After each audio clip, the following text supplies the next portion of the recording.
Mr. Chairman and gentlemen of the convention, I would be presumptuous indeed to present myself against the distinguished gentleman to whom you have listened, if this were a mere measuring of abilities. But this is not a contest between persons. The humblest citizen in all the land, when clad in the arm of a righteous cause, is stronger than all the hosts of error.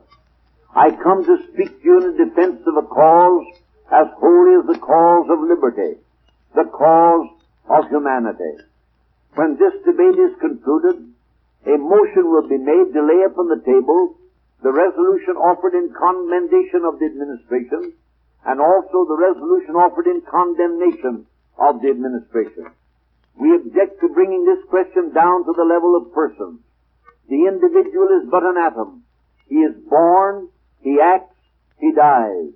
But principles are eternal, and this has been a contest over a principle. Never before in the history of this country has there been witnessed such a contest as that through which we have just passed. Never before in the history of American politics has a great issue been fought out as this issue has been by the voters of a great party. On the 4th of March, 1895, a few Democrats, most of them members of Congress, issued an address to the Democrats of the nation, asserting that the money question was the paramount issue of the hour, declaring that a majority of the Democratic Party had the right to control the action of the party on this paramount issue, and concluding with the request that the believers in the free coinage of silver in the Democratic Party organize, take charge of, and control the policy of the Democratic Party. 3 months later at Memphis, an organization was perfected, and the Silver Democrats went forth openly and courageously proclaiming their belief and declaring that if successful, they would crystallize into a platform the declaration which they had made. Then began the conflict, with a zeal approaching the zeal which inspired the crusaders who followed Peter the Hermit. Our Silver Democrats went forth from victory unto victory until they are now assembled, not to discuss, not to debate, but to interrupt the judgment already rendered by the plain people of this country. In this contest, brother has been arrayed against brother, father against son. The warmest ties of love, acquaintance, and association have been disregarded. Old leaders have been cast aside when they refused to give expression to the sentiments of those whom they would lead. And new leaders have sprung up to give direction to this cause of truth.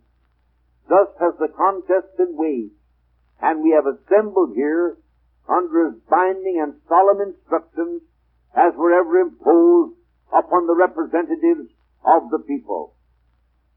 When you, turning to the gold delegates, come before us and tell us that we're about to disturb your business interests, we reply that you have disturbed our business interests by your course. We say to you that you have made the definition of a businessman too limited in its application. The man who is employed for wages is as much a businessman as his employer. The attorney in a country town is as much a businessman as the corporation counsel in a great metropolis. The merchant at the crossroads store is as much a businessman as the merchant of New York. The farmer who goes forth in the morning and toils all day, who begins in the spring and toils all summer, and who by the application of brain and muscles and the natural resources of the country creates wealth, is as much a businessman as the man who goes upon the board of trade and bets upon the price of grain. The miner who goes down 1,000 feet into the earth, or climbs 2,000 feet upon the cliff, and brings forth from their hiding places the precious metals to be poured into the channels of trade, are as much businessmen as the few financial magnates who in a back room corner the money of the world. We come to speak for this broader class of businessmen. We say not one word against those who live upon the Atlantic coast, but the hardy pioneers who have braved all the dangers of the wilderness and made the desert to blossom as the rose, the pioneers way out west who rear their children near to nature's heart, where they can mingle their voices with the voices of the birds, out there where they have erected schoolhouses for the education of the young, churches where they praise their Creator, and cemeteries where rest the ashes of their dead. These people, we say, are as deserving of the consideration of our party as any people in this country. It is for these that we speak. We do not come as aggressors. Our war is not a war of conquest. We are fighting in defense of our homes, our families, and posterity. We have petitions, and our petitions have been scorned. We have entreated, and our entreaties have been disregarded. We have begged, and they have mocked when our calamity came. We beg no longer. We entreat no more. We petition no more. We defy them. We go forth confident that we shall win. Why? Because upon the paramount issue of this campaign, there is not a spot of ground upon which the enemy will dare to challenge battle. If they tell us that the gold standard is a good thing, we shall point to their platform and tell them that their platform pledges the party to get rid of the gold standard and substitute bimetallism. I call your attention to the fact that some of the very men who are in this convention today and who tell us that we ought to declare in favor of international bimetallism, thereby declaring the gold standard is wrong and that the principle of bimetallism is better, these very people 4 months ago were open and avowed advocates of the gold standard and were then telling us that we could not legislate two metals together even with the aid of all the world.